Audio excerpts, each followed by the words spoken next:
দর্শক, ওসমান হাদির মৃত্যু একদিকে যেমন বেশিরভাগ মানুষকে কাঁদাচ্ছে, আবার কিছু কিছু মানুষকে তো উল্লসিত করছে। সেটা বাংলাদেশের রাজনৈতিক যে সংস্কৃতি তৈরি হয়েছে, সেই সংস্কৃতিতে অবাক হওয়ার কিছু থাকবে না। সেটাই স্বাভাবিক ঘটনা হিসেবে আমাদের মেনে নিতে হবে। কিন্তু মৃত্যুর পরে নানা ধরনের ঘটনা ঘটতে দেখছি আমরা। ওসমান হাদির মৃত্যুর জন্য আওয়ামী লীগকেই তো দায়ী করা হচ্ছে, যে আওয়ামী লীগই পরিকল্পিতভাবে এই কাজটা করেছে এবং জুলাই আন্দোলনে যারা সম্মুখ সারিতে ছিল তাদেরকে টার্গেট করেছে আওয়ামী লীগ। সুতরাং সেই রাগটা গিয়ে প্রথম ধাক্কায় যেটা পড়েছে গত রাতে নওফেলের বাড়িতে চট্টগ্রামে। ইত্তেফাক সেটা নিশ্চিত করছে একটা ছবি দিয়ে। তারা বলছে শিরোনামে, হাদির মৃত্যুর প্রতিবাদে নওফেলের বাড়িতে আগুন ভাঙচুর। কি বলছে সেখানে? ইনকলাব মঞ্চের আহ্বায়ক শরীফ ওসমান হাদির মৃত্যুর প্রতিবাদে সড়কে নেমেছেন সমর্থকরা। খবর শোনার পরপরই বন্দরনগরী চট্টগ্রামের ১৬ শহর ২ নম্বর গেট এলাকায় অবস্থান নিয়েছেন তারা। সড়কে অবস্থান নিয়ে বেশ কিছুক্ষণ স্লোগান দিতে থাকেন। বৃহস্পতিবার রাত ১১টার পরে ছাত্র জনতার ব্যানারে একদল যুবক ২ নম্বর গেট এলাকা থেকে মিছিল নিয়ে আওয়ামী লীগ আমলের শিক্ষামন্ত্রী মহিবুল হাসান চৌধুরী নওফেলের চশমা হিলের বাসভবনে যান। প্রথমে বাসভবনের সামনে থাকা একটা মোটরসাইকেলে আগুন দেয়া হয়। এরপর বিক্ষুব্ধ লোকজন বাসায় প্রবেশ করে ব্যাপক ভাঙচুর এবং অগ্নিসংযোগ করে। আমি জানি না যে গণমাধ্যম নিশ্চিত করেছে কিনা সেই বাসায় কারা থাকতেন, কারা অবস্থান করতেন, সেগুলো নিশ্চিত নয়। পাঁচলাইশ থানার ওসি জানাচ্ছেন, আমরা এখন ব্যস্ত আছি, পরে বিস্তারিত জানাবো। অর্থাৎ সামগ্রিক যে পরিস্থিতি, সেই পরিস্থিতি সামলাতে হিমশিম খাচ্ছেন ওসি। এদিকে শরীফ ওসমান হাদির মৃত্যুর ঘটনায় জেলার ফটিকছড়ি উপজেলার বিবিরহাট এলাকায় চট্টগ্রাম খাগড়াছড়ি সড়ক অবরোধ করে বিক্ষোভ করেছেন একদল যুবক। ছাত্র জনতার ব্যানারে সড়কে টায়ার জ্বালিয়ে বিক্ষোভও করা হয়।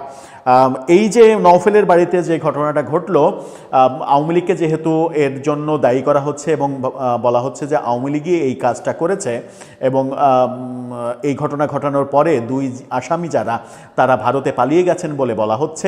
যদিও সরকারি তরফ থেকে সেটা এখনও আনুষ্ঠানিকভাবে বলা হয়নি যে তারা দেশ ছেড়ে চলে গেছেন। সরকার এখনও বলছে যে আসামিদের খোঁজা হচ্ছে, তল্লাশি চলছে। কিন্তু বিভিন্ন বেসরকারি সূত্রে এবং গণমাধ্যমের সূত্রে আমরা নিশ্চিত হচ্ছে যে তারা ভারতে পালিয়ে গেছেন।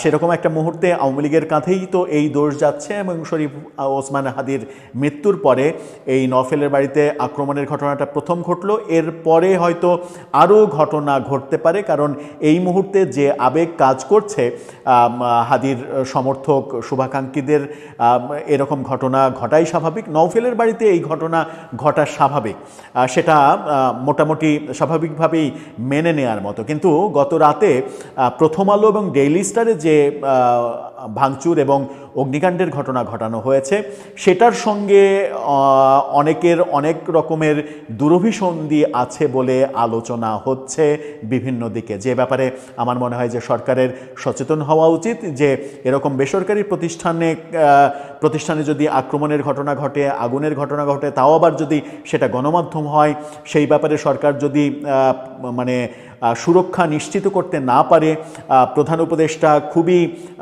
করুণ সুরে সবার প্রতি আহ্বান জানালেন স্বাভাবিক থাকতে, ধৈর্য রাখতে, ফাঁদে পা না দিতে। কিন্তু শেষ পর্যন্ত কোনো কিছুতেই কোনো কিছু হলো না। প্রথম আলো ডেইলি স্টারের ব্যাপারটা যখন ঘটেছে, তখন নওফেলের বাড়িতে এই ঘটনা ঘটাটা এটা খুবই একটা স্বাভাবিক ব্যাপার হিসেবেই বোধহয় দেখতে হবে। দর্শক, আপনার ভাবনা কি জানিয়ে লিখতে পারেন। আমার আপনার ভাই প্রিয় বিপ্লবী ওসমান হাদিকে হত্যা করেছে। ওদের কারণে ওসমান হাদি জীবন মৃত্যুর সন্ধিক্ষণে দাঁড়িয়ে 1 সপ্তাহ অত্যন্ত কষ্ট করে সিঙ্গাপুরের মাটিতে তিনি শেষ নিঃশ্বাস ত্যাগ করেছেন।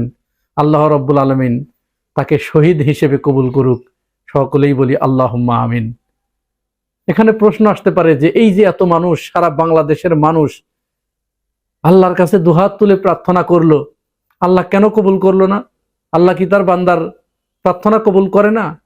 অবশ্যই আল্লাহ তার বান্দার প্রার্থনা কবুল করে থাকেন। সেটি তিনি প্রতিদান দিয়ে থাকেন, একটি দৃশ্যমান আর একটি আমাদের লোকচক্ষুর অন্তরালে এমন একটি পুরস্কার বা এমন একটি প্রতিদান তার দেন, যেটা মানুষ কোনোদিন কল্পনাও করতে পারে না। আপনাদের মনে আছে একজন সাহাবী সম্ভবত তাবুকের যুদ্ধে, আমি যদি ভুল না করে থাকি, আপনারা দয়া করে যদি ভুল বলি তাহলে আমার কমেন্টস বক্সে একটু বলে দিবেন। তাবুক যুদ্ধে 3 জন সেনাপতির নাম ঘোষণা করেছিলেন।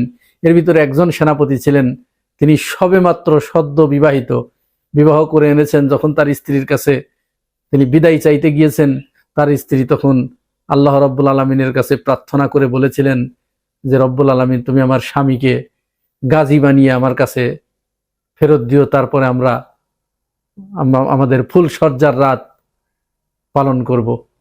তখন ওই সাহাবী, সম্ভবত আব্দুল্লাহ ইবনে রাওয়াহা অথবা হযরত জাফর রাদিয়াল্লাহু তাআলা আনহু, দুইজনের যে কোনো একজন হবেন, স্ত্রীর হাতের উপরে তরবারির উল্টা পাশ দিয়ে মৃদু একটি আঘাত করে বলেছিলেন, তোমার এই দোয়া আল্লাহ কবুল করবে না, কারণ আল্লাহ রসুল সাল্লাল্লাহু আলাইহি সাল্লাম সেখানে 3 জন সেনাপতি নিযুক্ত করেছেন। একটি যুদ্ধে কখনো 3 জন সেনাপতি হয় না।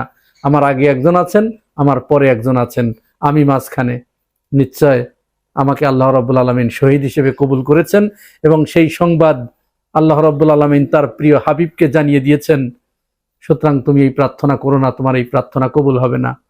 আল্লাহ রাব্বুল আলামিন, তার কাছে আমরা প্রার্থনা করেছিলাম, মাবুদ, সমগ্র বাংলাদেশ প্রার্থনা করেছিল, মাবুদ, শরীফ ওসমান হাদিকে তুমি গাজী বানিয়ে আমাদের সামনে ফেরত দাও। আল্লাহ রাব্বুল আলামিন চেয়েছেন যে না, তিনি ওসমান হাদির রক্তের বিনিময়ে, তার প্রাণের বিনিময়ে এই বাংলাদেশকে চিরজীবনের জন্য আওয়ামী লীগ এবং ভারতের কবর রচনা করার পরিকল্পনা হয়তো আল্লাহ রাব্বুল আলামিন নিয়ে রেখেছেন, যার কারণে তিনি ফিরে আসলে এটি আল্লাহ রাব্বুল আলামিন হয়তো বাস্তবায়ন করতেন না। যার কারণে তিনি বিরাট স্বার্থের কারণে বিরাট কিছু আমাদের দেবার জন্য এই ক্ষুদ্র ত্যাগটুকু, ক্ষুদ্র কষ্টটুকু তিনি আমাদেরকে দিলেন। সুতরাং ওসমান হাদির প্রিয় সহকর্মী এবং তার যারা সহযোদ্ধা, তার যারা সহমর্মী, তার শুভাকাঙ্ক্ষী, শুভানুধ্যায়ীদের কাছে করজোরে মিনতি করি, আপনারা ধৈর্য হারা হবেন না। আল্লাহ রাব্বুল আলামিন এই জমিন ওসমান হাদির প্রাণের বিনিময়ে চিরজীবনের জন্য আওয়ামী লীগ এবং ভারতের জন্য কবর রচনা করে দিয়েছেন। আরেকটা উদাহরণ আমি আপনাদেরকে দেই। আবরার ফাহাদকে যখন হত্যা করা হলো, বুয়েটের আবরার ফাহাদকে, আমরা কি কেউ জানতাম যে এই আবরার ফাহাদের রক্ত শেখ হাসিনার কবর রচনা করেছে? আবরার ফাহাদের শাহাদতের ভিতর দিয়েই আল্লাহ রাব্বুল আলামিন বাংলার মাটিকে শেখ হাসিনার জন্য হারাম করে দিয়েছে। শেখ হাসিনা এই বাংলার মাটিতে আর কোনোদিন ফিরে আসবে না। এই বাংলার মাটি শেখ হাসিনার জন্য আর কোনোদিন তার পিঠের নিচে নরম বিছানা হবে না। তাকে ওখানেই মৃত্যুবরণ করতে হবে, ওখানেই তাকে পুড়িয়ে মারা হবে। ওই দেশের নিয়ম অনুযায়ী তাকে হয়তো ওখানেই তারা পুড়িয়ে মারবে, চিতায় পোড়াবে ওখানে। সুতরাং ওসমান হাদির এই আত্মত্যাগ, আল্লাহ রাব্বুল আলামিন এই বাংলাদেশের মানুষকে অত্যন্ত বেশি ভালোবাসেন। তিনি বাংলাদেশের মজলুম এই জাতিটাকে, যারা দীর্ঘ 17 বছর ধরে আওয়ামী নির্যাতনের, আওয়ামী জুলুমের শিকার হয়েছেন, তাদেরকে স্থায়ী একটা শান্তি দেওয়ার জন্য আল্লাহ রাব্বুল আলামিন ওসমান হাদিকে আমাদের ভিতর থেকে বাছাই করে তিনি নিয়ে গেছেন। যেমনটি হাসিনার কবর রচিত হবার আগে আবরার ফাহাদকে নিয়ে গিয়েছিলেন। সুতরাং এই থাম্বনেইলটা আমি দিয়েছি, এবার আমি প্রমাণ করে দিচ্ছি যে শেখ হাসিনা হয়তো তিনি আজ এবং কালের ভিতরে বা এই সংবাদ এতক্ষণ শোনার পরে হয়তো আনন্দে উদ্বেলিত হয়ে তিনি এত বেশি নাচানাচি এবং ফুর্তি করেছেন যে তার হৃদযন্ত্রের ক্রিয়া বন্ধ হয়ে হয়তো আমরা তার মৃত্যুর সংবাদও শুনতে পারি। এর উদাহরণ হচ্ছে তারই একজন এক সময়ের ঘনিষ্ঠ সহচর, তার পারিবারিক যে বন্ধু মুক্তিযোদ্ধা মতিউর রহমান রেন্টু, তার একটা বইতে, আমার ফাঁসি চাই, এই বইতে তিনি লিখেছিলেন যে শেখ হাসিনা যেদিন তার অপছন্দের লোককে, তার শত্রুকে যেদিন তিনি হত্যা করেন, তিনি সেদিন এত বেশি আনন্দ করেন, এত বেশি খান, এত বেশি আহার নিদ্রা করেন যে তিনি আনন্দে আত্মহারা হয়ে যান। তাহলে এটি তো তার রক্তের সাথে মিশে আছে। সুতরাং তিনি এটি করবেন। এইটা করতে গিয়ে হয়তো এই খবর আমাদের কাছে যে কোনো মুহূর্তে আসতে পারে যে তিনি ওসমান হাদির মৃত্যুর সংবাদ শুনে আনন্দে এত জোরে লাফ দিয়েছেন যে নিচে খাট ছিল কি ফ্লোর ছিল এই হুঁশ তার ছিল না, লাফ দিয়ে তিনি নিচে পড়েছেন, তার একটা পা ভেঙে গেছে, অথবা তার মাজা ভেঙে গেছে, অথবা তার দাঁত ভেঙে গেছে, অথবা তিনি স্ট্রোক করে মাটিতে লুটিয়ে পড়েছেন এবং মাটিতে লুটিয়ে পড়ার পরে তাকে যখন বের করা হচ্ছিল ঘর থেকে, তিনি সেখানেই শেষ নিঃশ্বাস ত্যাগ করেছেন এবং ভারতের যে জনসাধারণ রয়েছে তারা তাকে পায়ে কলার ফাতরা বেঁধে টানতে টানতে শ্মশানের দিকে নিয়ে যাচ্ছে। এরকম খবর আপনারা হয়তো শুনবেন, যে কোনো মুহূর্তে শুনবেন। আজকের ভিডিও লম্বা করব না, আজকের ভিডিওটা এখানেই শেষ করছি। আবারও উসমান হাদির জন্য আপনাদের সকলের কাছে দোয়া চেয়ে তার অসমাপ্ত কাজটুকু শেষ করার জন্য যে মানের ইফোর্ট আমাদের দেয়া দরকার, যে মাত্রার ইফোর্ট আমাদের দেয়া দরকার, সেই মানের এবং সেই মাত্রার ইফোর্ট দেওয়ার জন্য আপনারা প্রস্তুতি গ্রহণ করুন। যে কোনো মুহূর্তে হয়তো ডাক আসতে পারে। আল্লাহ রাব্বুল আলামিন হয়তো আমাদের আরো একটু পরীক্ষা নেবেন, সেই পরীক্ষায় যেন আমরা উতরিয়ে যেতে পারি। আল্লাহ হাফেজ।